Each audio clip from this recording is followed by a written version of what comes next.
ভাবছি একটু কষা কষা। আরে যাও একটু ঘুরে আসো না, এখানে বসে রয়েছে কেন? বুদ বুদ বুদ বুদ করে কি বললো দুজনে মিলে, বললো কষা খেয়ে নেবে না কি বলবে কম দেবে কি একটা বললো। অবস্থা দেখো বন্ধুরা, আমরা একটুখানি চুপি চুপি বলেছিলাম যে রান্নাটা যেহেতু আমরা দুজন করবো যে আমরা একটু কষা কষা খাবো, ঠিক শুনে ফেলেছে। এখন এখানে খায় চেয়ার নিয়ে বসে আছে। আমি এখানে বসে থাকবো, কোথাও নড়বো না। ওরা কিছু কি করে দিদি ভাই বলো, কিছু যেতে পারো না?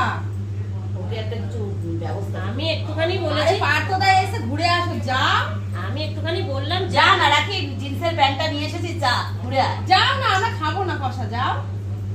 যা যা, তোকে 250 ভয় গ্রাম লাগছে, তোরা যদি খেয়ে নিস। 250 মাংস দেবো খুনি, যা।